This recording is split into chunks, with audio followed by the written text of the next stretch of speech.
नमस्कार। आप देख रहे हैं नोएडा खबर। मैं हूं विनोद शर्मा। आज हम बात कर रहे हैं गौतम बुद्ध नगर के सांसद पूर्व केंद्रीय मंत्री डॉक्टर महेश शर्मा जी से। ये बात इसलिए जरूरी है कि जेवर एयरपोर्ट की स्थापना कैसे हुई, क्यों विचार आया, इसकी नींव डॉक्टर महेश शर्मा जी ने उस समय रखी जब वो केंद्रीय नागरिक उड्डयन मंत्री थे, और कैसे नींव रखी गई ये हम अपने दर्शकों को बताना चाहेंगे। डॉक्टर साहब, मैं आपका आज के इस समय कार्यक्रम में स्वागत करता हूं। आपने समय दिया, बहुत बहुत धन्यवाद आपका। डॉक्टर साहब, ये बताइए किस तरीके से जेवर एयरपोर्ट की नींव रखी गई, क्योंकि आज के दिन अगले साल यानी 29 सितंबर 2024 लास्ट डेट होगी इस प्रोजेक्ट जेवर एयरपोर्ट के कंप्लीट होने की। और 30 सितंबर या 1 अक्टूबर से पहली फ्लाइट उड़ेगी। हो सकता है वो पहले भी हो सकती है, लेकिन एज पर एग्रीमेंट वो समय है। तो मैं शुरुआत से जानना चाहता हूं कि पहली बार फाइल जब चली थी तो वो पहली तैयार हुई थी या पहले से ही आप लोगों की प्लानिंग में शामिल था? जी। ये जेवर एयरपोर्ट की चर्चा अब जी। से 25 साल पहले शुरू हुई, जी। लेकिन वो फाइलों में दब गई। इसमें प्रदेश सरकार और केंद्र की सरकार दोनों की सहमति आवश्यक होती है। और राजनाथ सिंह जी के समय में इसकी शुरुआत हुई। मायावती जी की सरकार आई, फिर मुलायम सिंह जी की सरकार आई। ये कहते रहे कि इसको आगरा ले जाएं या इसको और कहीं सी जगह पर ले जाएं। मायावती जी ने इस फाइल को बिल्कुल ही खत्म कर दिया था। एक संस्था है आईएटओ, आईएटीओ, इंटरनेशनल एयर ट्रैफिक ऑर्गेनाइजेशन है, जो हम्म। जिसने वार्निंग दे दी थी कि दिल्ली का एयरपोर्ट 2023 तक अपनी क्षमता पूरी कर चुका होगा और उसके पास और कैपेसिटी नहीं बची होगी। माननीय मोदी जी की सरकार दिल्ली में आई। उन्होंने सब उन्हीं मुद्दों पर जो पुराने 20 सालों से 30 सालों से जो रुके हुए थे या जिनकी देश को जरूरत थी आने वाले समय में, उनको देखा। और जब वार्निंग मिल चुकी थी 23 की, और ये बात थी एक एयरपोर्ट बनने में कम से कम 5-7 साल लगते हैं तैयारी होने के अंदर। तो 2014 की बात के 2014 के अंत में ये विषय आया कि दिल्ली का एक एयरपोर्ट और कहाँ बने एनसीआर में, जी। जो दिल्ली के एयरपोर्ट की एक्सटेंशन का काम करे। बहुत सारे विषय आए। एक आया भिवाड़ी में बनाया जाए, एक विषय आया कि हरियाणा में रोहतक में बनाया जाए, क्योंकि हरियाणा के पास एक भी एयरपोर्ट नहीं है। हम्म। तो ये सारे विषय आते आते फिर एक विषय आया कि साहब आगरा के पास ले जाया जाए। हम्म। फिर इतनी बड़ी जगह 5,000 हेक्टेयर के करीबन की जगह थी, वह जगह जहाँ हाई राइज बिल्डिंग ना हो, वह जगह जेवर के आसपास दिखाई दी। जांच की गई तो हम लोगों ने प्रस्तावित किया कि इस एयरपोर्ट की नींव अगर अभी नहीं रखी तो समय पर यह बनकर तैयार नहीं हो पाएगा।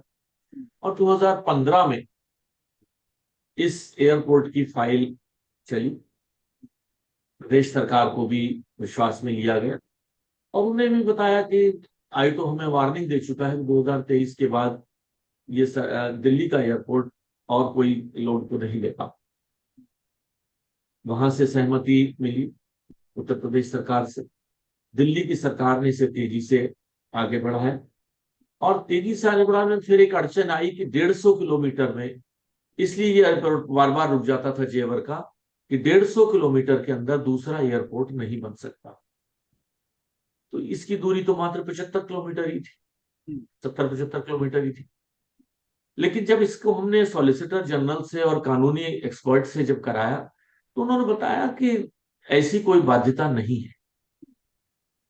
जब वॉशिंगटन डीसी में 3 एयरपोर्ट हो सकते हैं, न्यूयॉर्क में हो सकते हैं, और इससे कम पॉपुलेशन पर, जबकि एनसीआर की पॉपुलेशन 2 करोड़ की पॉपुलेशन दिल्ली की मान लें और लगभग 2 करोड़ की पॉपुलेशन ही एनसीआर के और क्षेत्र की माने, तो 4 करोड़ पॉपुलेशन पर एक एयरपोर्ट है। जबकि वॉशिंगटन डीसी और इनमें मात्र 60-60 लाख पॉपुलेशन या इससे भी कम पॉपुलेशन पर एयरपोर्ट है। तो ये विषय उठा कि 150 किलोमीटर वाले जो ये बंधन है इसको कैसे किया जाए।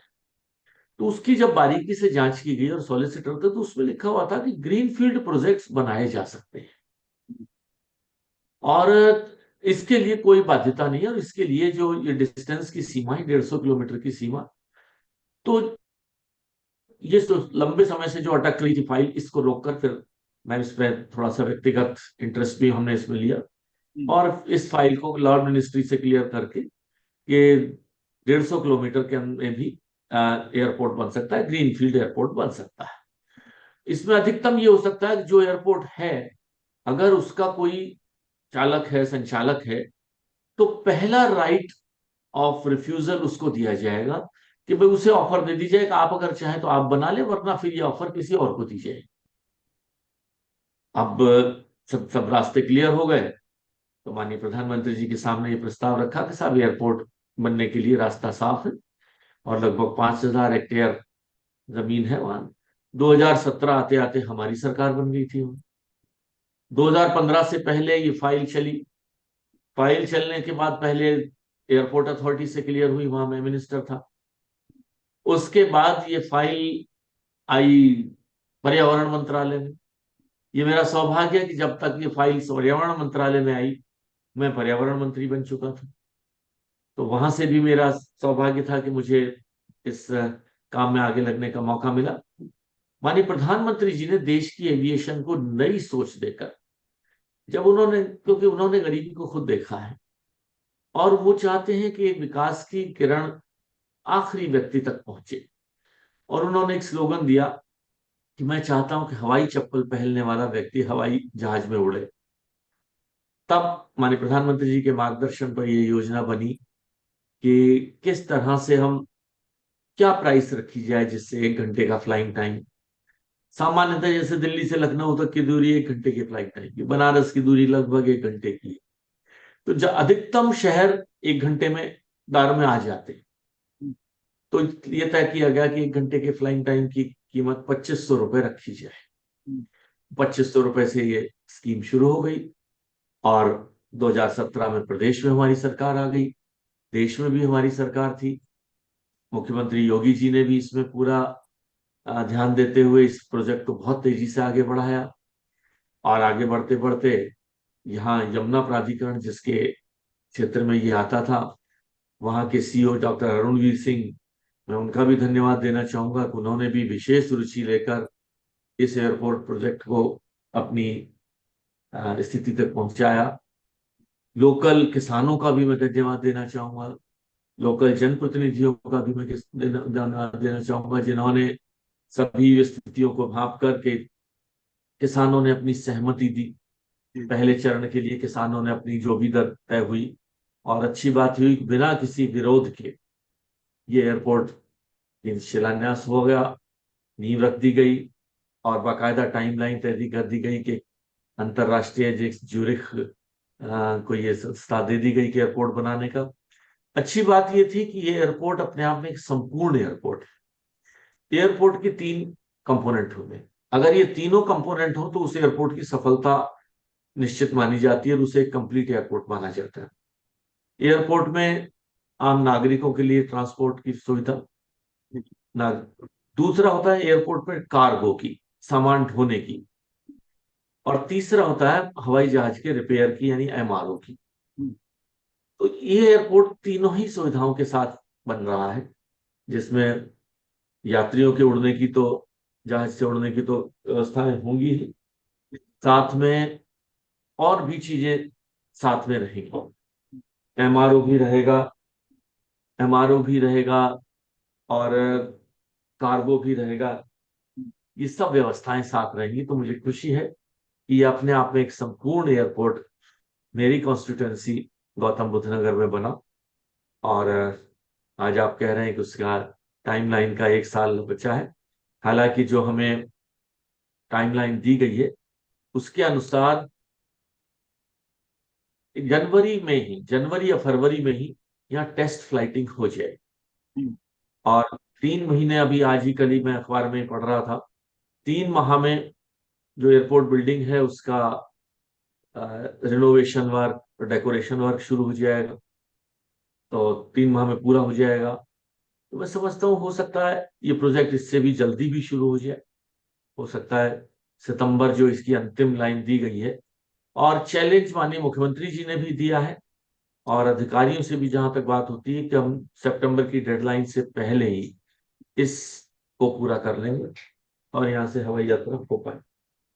एक तो ये महत्वपूर्ण सवाल यह है डॉक्टर साहब कि 9 साल में गौतम बुद्ध नगर संसदीय क्षेत्र में जो बदलाव दिखा, क्योंकि 2009 के बाद आप 2014 से लगातार हैं, 9 साल हो गए, तो जो एयरपोर्ट के बाद जो वहाँ चेंज हुआ है, चाहे वो किसानों में, आम आदमी के जीवन में जो परिवर्तन आया है, उसको आप किस तरह देखते हैं?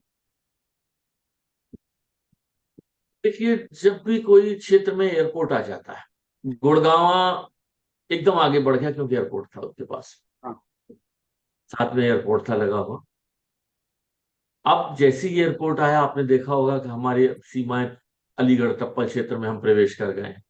अच्छी बात यह है कि यमुना प्राधिकरण की सीमाएं आगरा तक जाती हैं। अगर हमें कहीं और आगे भी बढ़ना पड़ा उस यमुना प्राधिकरण को, तो और भी आगे बढ़ाया जा सकता है। ये एक अच्छा विषय है। दूसरा था कि औद्योगिक नोएडा, यमुना, ग्रेटर नोएडा एक औद्योगिक नगरी के रूप में बसाए गए थे। जैसे ही एयरपोर्ट आने लगा, माइक्रोसॉफ्ट जैसी कंपनी, सैमसंग जैसी कंपनी ने अपने सबसे बड़ी टेलीफोन की इकाई यहाँ पर लगा दी। तो मैं समझता हूँ ये सारी व्यवस्थाएं देखते ही फिर किसानों का जीवन स्तर सुधर गया। जिस जेवर एयरपोर्ट की बात होती थी वहां, वो बैकवर्ड इलाका था। आज जिस जमीन का भाव 5 से 6 लाख रुपए बीघा था, भारत सरकार ने उनको 23 लाख रुपए बीघा का कंपनसेशन दिया।